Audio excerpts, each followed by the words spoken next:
Karena Judy curiga, dia mencoba untuk mengecek tubuh anaknya dan menemukan ada luka memar di bagian bokong anaknya. Hai guys, welcome back to Ruang Gelap. Apa kabar kalian semua? Dan untuk kalian yang baru di channel ini, hai, salam kenal, gua Amira, host di channel Ruang Gelap yang membahas tentang horor, true crime, conspiracy, semua yang menyangkut dengan misteri.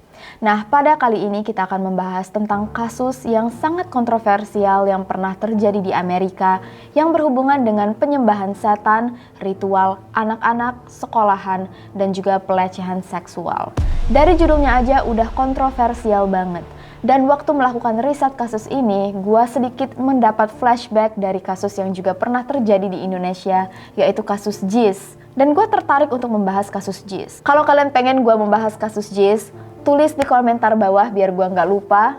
Dan spoiler alert untuk kalian yang belum tahu, sebenarnya kasus JIS adalah sebuah fitnah yang benar-benar menyusahkan dan menghukum banyak orang yang tidak bersalah. Gue cukup kaget karena ternyata nggak banyak orang yang tahu sebenarnya apa yang terjadi pada kasus skandal JIS. Tapi itu mungkin nanti di video lain. Kali ini kita akan ngomongin dulu tentang ritual penyembahan setan yang terjadi di Amerika. So langsung aja kita masuk ke cerita. Welcome to Ruang Gelap.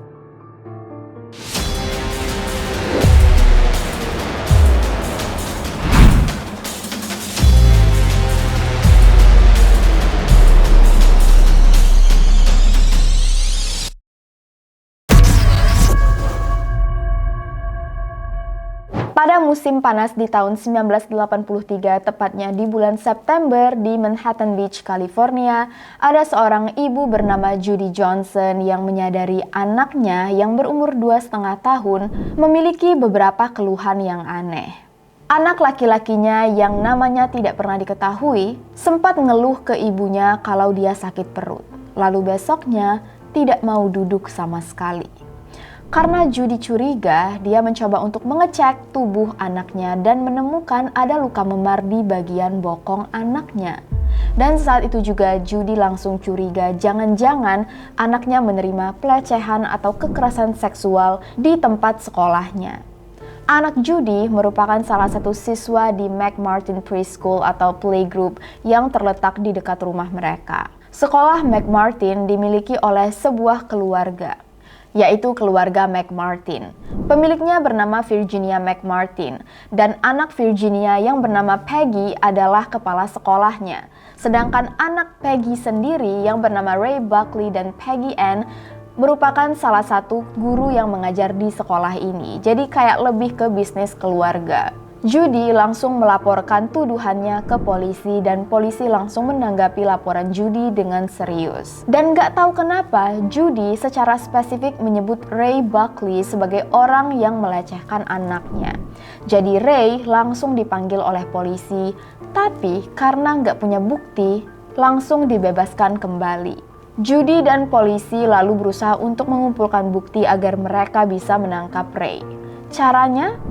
Polisi mengirimkan sekitar ratusan surat ke semua orang tua siswa di McMartin untuk mengecek anak-anak mereka. Apakah anak mereka memiliki indikasi menjadi korban pelecehan seksual. Dan secara spesifik di dalam surat disebutkan kalau ada orang tua yang menyadari Ray Buckley melakukan sesuatu yang aneh terhadap anak mereka atau pernah menyaksikan Ray melakukan sesuatu yang tidak senonoh, mereka harus segera melapor ke polisi. Gara-gara surat ini, semua orang tua siswa langsung panik dan trauma. Mendapat kabar bahwa guru-guru di tempat anak mereka sekolah kemungkinan melakukan pelecehan seksual tentu aja merupakan sebuah trauma dan ketakutan terbesar orang tua. Dan rumor tentang pelecehan seksual ini mulai menyebar ke semua daerah. Kasus ini sangat kontroversial dan media benar-benar meliput banget semua kontroversi ini. Dan gak tahu kenapa tiba-tiba muncul rumor bahwa sekolah McMartin sebenarnya melakukan ritual setan. Dan anak-anak yang bersekolah di sekolah ini merupakan tumbal pelecehan yang dilakukan untuk persembahan terhadap setan. Mulai ada rumor, kadang-kadang ada penyihir yang datang ke McMartin untuk melakukan ritual. Sampai-sampai dipercayai ada sejenis setan yang disimpan dan dipelihara oleh keluarga McMartin di salah satu gudang di bawah tanah sekolah mereka. Tuduhan pelecehan seksual yang awalnya dilaporkan oleh Judy sendirian, sekarang didukung oleh sekitar 400 orang tua yang mengaku anak mereka memang dilecehkan juga. Jadi, semua anak-anak yang mengaku mengalami pelecehan ini langsung dipanggil dan diwawancarai oleh psikolog untuk ditanyai lebih lanjut tentang apa yang mereka alami di dalam McMartin. Banyak anak-anak yang mengaku mereka sering diajak masuk ke terowongan bawah tanah untuk masuk ke sebuah ruang rahasia di mana mereka bermain naked movie star. Di mana para siswa diminta untuk berperan sebagai artis yang akan melakukan photoshoot tanpa busana. Bahkan banyak juga anak-anak yang diminta masuk ke dalam mobil dan juga dilecehkan di dalam mobil yang sedang dicuci di dalam car wash. Saat cerita ini dipublish oleh media, masyarakat tentu aja langsung panik. Gimana bisa sekolah yang harusnya mendidik dan menjaga anak malah menjadikan anak mereka sebagai tumbal dan juga korban pelecehan yang sangat-sangat mengerikan. Kasus ini bahkan menarik perhatian Lembaga Perlindungan Keluarga dan Anak di Los Angeles yang langsung ikut terjun menginterview dan ikut andil dalam investigasi ini. Banyak orang yang percaya dengan semua cerita ini, tapi banyak juga yang tidak percaya. Dan saat itu keluarlah sebuah movement yang mengatakan "Believe your children" atau "Believe the children". Movement atau pergerakan yang meminta orang dewasa untuk mempercayai anak-anak mereka.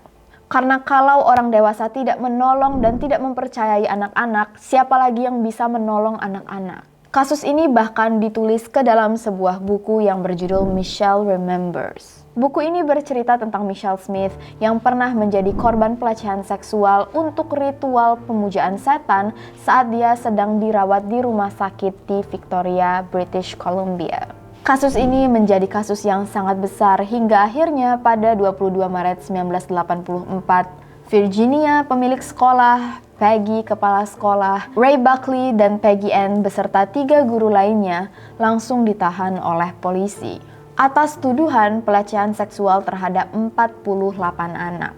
Sebenarnya, polisi menerima sekitar 400 laporan tuduhan pelecehan seksual dari orang tua. Tapi yang berhasil terkonfirmasi sekitar 48 anak. 2 tahun kemudian, Judy Johnson, ibu yang pertama kali melaporkan kasus pelecehan seksual ini, ditemukan meninggal dunia sendirian di dalam rumahnya.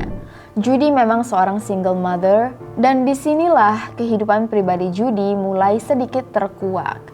Judy sebenarnya adalah seorang alkoholik, pemabuk, dan juga katanya sering menggunakan obat-obatan terlarang. Dan dari sinilah banyak orang yang mulai skeptikal, apalagi saat Judy sempat menuliskan kesaksian bahwa dia percaya Ray Buckley bisa terbang, Ray Buckley melecehkan anjing peliharaannya, bahkan katanya mantan suaminya sendiri juga pernah melecehkan anaknya.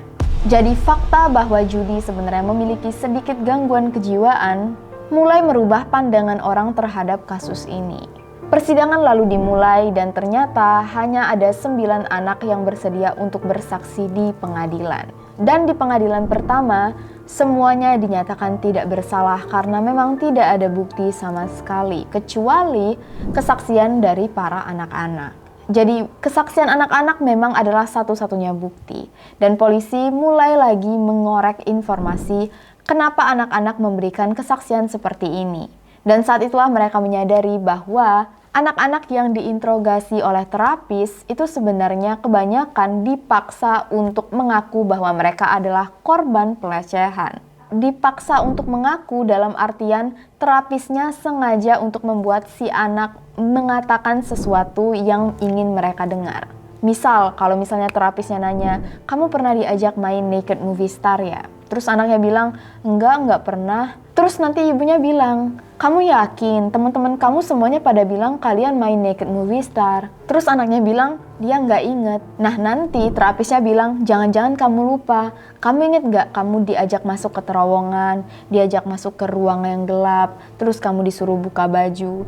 Dan nantinya karena anaknya sadar bahwa kalau dia tetap mengelak, interogasi ini nggak bakal selesai, secara nggak langsung, Terapisnya menanamkan apa yang terjadi dan anaknya lama-lama akan mempercayai apa yang dia dengar. Dan akhirnya supaya interogasi ini selesai, mengaku bahwa, oh iya, semua yang kalian omongin emang benar, aku pengen keluar dari ruangan ini, pengen selesain interogasi ini. Jadi memang pertanyaan-pertanyaan saat interogasi itu bersifat sugestif. Disebut-sebut terus, ditanyai terus sampai ngaku, dan ditanamkan keterangan-keterangan dan informasi sampai akhirnya anaknya sendiri percaya kalau memang itu terjadi. Dan akhirnya setelah 7 tahun, kasus ini dinyatakan resmi ditutup dan tidak ada yang dijatuhi hukuman. Setelah kasus ini selesai, satu persatu anak yang tadinya bersaksi sebagai korban sudah mulai dewasa dan mengaku kalau memang waktu mereka kecil mereka dipaksa untuk mengaku. Dan menurut artikel dari New York Times di tahun 1990, kasus ini benar-benar merupakan rekayasa dari 6 orang. Diawali dari seorang ibu yang sakit jiwa bernama Judy Johnson, lalu dibantu oleh seorang jaksa wilayah yang ingin mendapatkan kepopuleran demi kepentingan karirnya sendiri, ditanggapi oleh kepala lembaga perlindungan anak yang juga ingin terkenal, lalu dibesar-besarkan oleh para reporter untuk kepentingan media massa, lalu dimanfaatkan oleh jaksa pengadilan. Akibat kasus ini, banyak orang tua yang tidak mau menyekolahkan anak mereka di playgroup atau menitipkan anak mereka.